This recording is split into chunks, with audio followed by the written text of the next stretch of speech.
Now I turn the recording on. Apologies. Okay.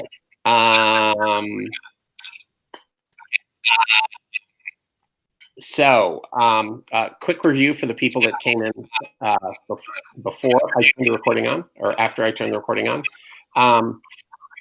We are doing test corrections. You can schedule an appointment with me until the last day of class. Okay. Make an appointment soon while I still have time to talk to you. All right. So the second part of second thing about labor markets that I wanted to tell you is this really cool graph here. Okay. This is a graph of monopsony. Okay. Monopsony is a situation where the employer has market power. In fact, under a pure monopsony, there is only one employer. So if you want to work, your choice is to work for the wage that they offer, or you don't have a job. Okay. Now, while this graph may be a little hard to understand, let me see if I can explain it to you.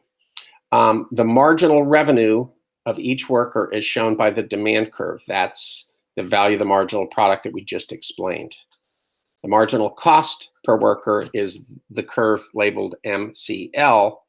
What's sort of unusual about this case is the MCL curve is above the market's supply curve. Okay, we're not used to seeing curves that look like that, but that's the way it is in this case. And in the text I explain why it works out that way. But just as a firm who wishes to maximize profits in the output market will choose the level of output where its marginal revenue equals its marginal cost, the same thing is true in the labor market. They will choose the number of workers where the marginal product, the marginal revenue, or in this case, the demand for labor, because that shows the marginal revenue of each worker, just equals the marginal cost of labor. So that gives us L sub M, which is on the x-axis there. Now, what's interesting is in order to get that many workers, they have to pay the wage that you read off the market supply curve. Okay, and that's W sub M. Now, just to show you what's interesting about this, if this were a competitive labor market, okay, we would be operating where demand equals supply. So in a competitive labor market, there would be more jobs, and those jobs would pay higher than is the case under monopsony.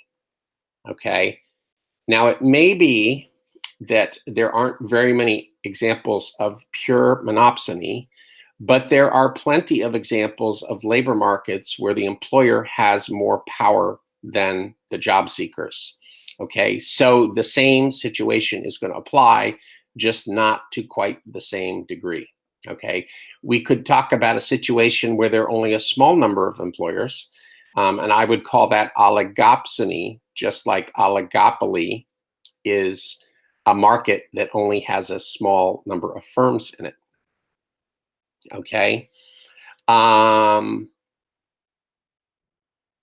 So basically, the whole purpose of this module is to explain how the number of jobs and the wage rate paid for those jobs gets determined. Just as for most of the last third of the course, we're going to assume that firms want to maximize profits, and that's going to drive their decisions here. So that in a nutshell is what the labor market module is about. Does anybody have any questions about that before we move on? Hearing no questions, I will go on. Okay.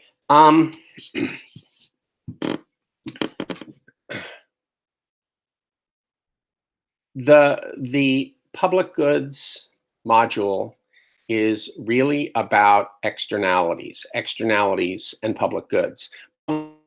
Extreme kind of externality. An externality is a spillover effect. It's where your actions affect somebody else.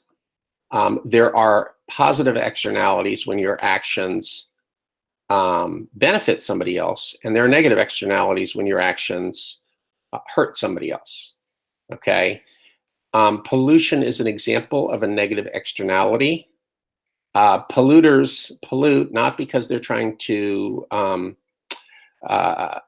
make the world a worse place for the people that that come in contact with your pollution, but rather because from their perspective, it's the cheapest way to deal with their waste products. Okay, so that suggests that there are two reasons why we have too much pollution.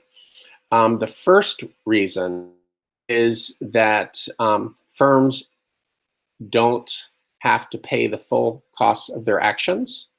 Okay.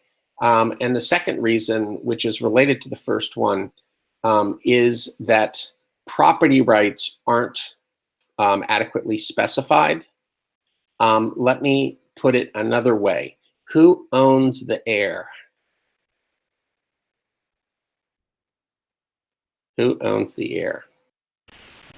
That'd be no one or everyone. That is correct. Okay. The air is common property, so it's owned in common by everybody, which means effectively it's not owned by anybody, right? When you common property, what happens is people tend to overuse it. People tend to use it in ways that impose negative externalities on other people. Okay. Why do most people not dump trash in their yard, in their front yard? Because it's gross. Because it's gross. Okay. Why do most people not dump their trash in their neighbor's front yard? Because they'll call the cops. Well, they're your neighbor, right? And you don't want to do something bad to your neighbor, right? And if you did, then the neighbor cops and you could get in trouble. What's different about air pollution, say, or water pollution, say?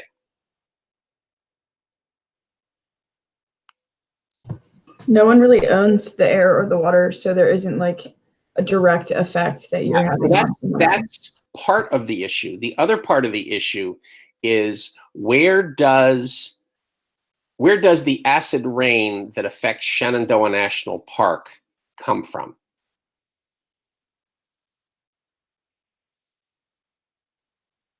It comes primarily from power plants in the Midwest. Okay, in the Midwest, power plants tend to be coal-fired, and they tend to use high sulfur coal because it's the least expensive coal. And what happens when they burn that coal is it creates nitrous oxide, which then goes up into the atmosphere. And because they built these really big smokestacks, and they built the smokestacks intentionally so it wouldn't fall on their neighbors. Instead, it goes up into the upper atmosphere and can go hundreds of miles. Okay. There is acid rain in Canada that was caused by power plants in Ohio, just to give you an example of things, right? So part of the way that pollution works, at least water pollution and air pollution, is it ends up affecting people generally far away from the polluter, right? So out of sight, out of mind. But it all really comes back to the point that no one owns these common property resources, and so they tend to get overused. Okay, so the question that I want to leave you with is the following: can we use economics in a positive way to induce people not to pollute? The answer to that question is yes, but I'm going to let you read the module to figure out exactly how that would work. Okay, the idea of sort of market-based environmental policies is to create a set of incentives so that polluters do the right thing, and they think they're getting away with something. But from society's perspective, all they're doing is ending up polluting less than they otherwise would if they pollute at all. All right. So, so that's all I wanted to say tonight. But what questions do you guys have?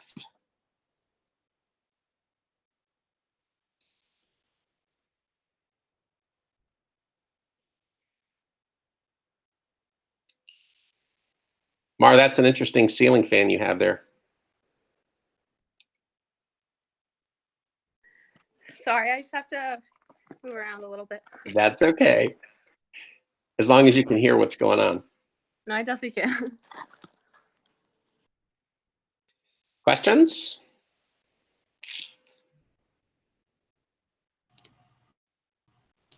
So just to recap, you said labor, public goods, globalization, That's and it. then you're going to let us know what parts Yeah. of the income.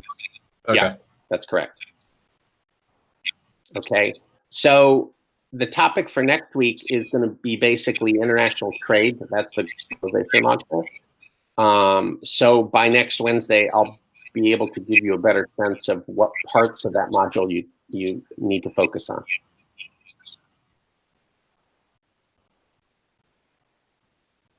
Anybody else?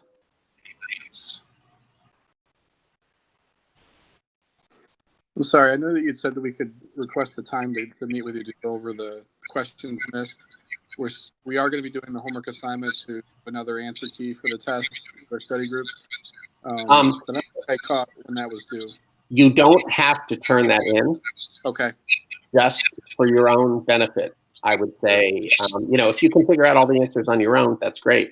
You don't need to worry about the study group. But otherwise, you know, talk to them or talk to the tutor or something like that. All right, I appreciate it. Sure.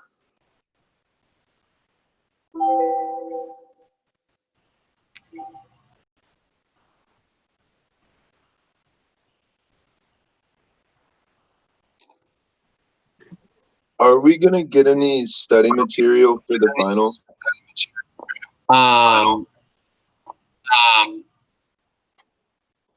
It would be a good idea for you to get together with your study group and figure that out. And my plan is to actually have a hangout on the Wednesday of final exams so that I can answer any questions that you have. And by that time, I'll have the exam made up, and so I can, you know, give you a good sense of what you need to focus on. Okay, thank you. Sure.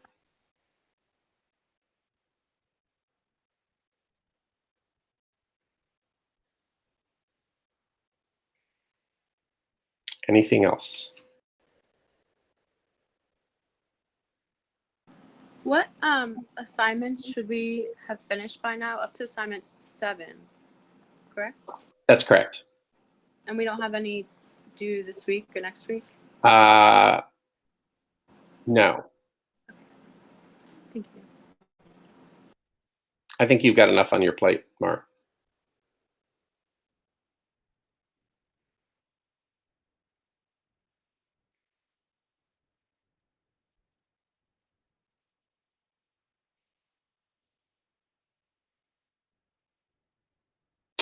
All right, well, I'll let you guys go. You know how to reach me if you do come up with questions. And I will talk to you before next week or by next week, if not sooner.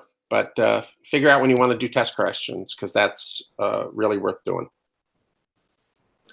Good night.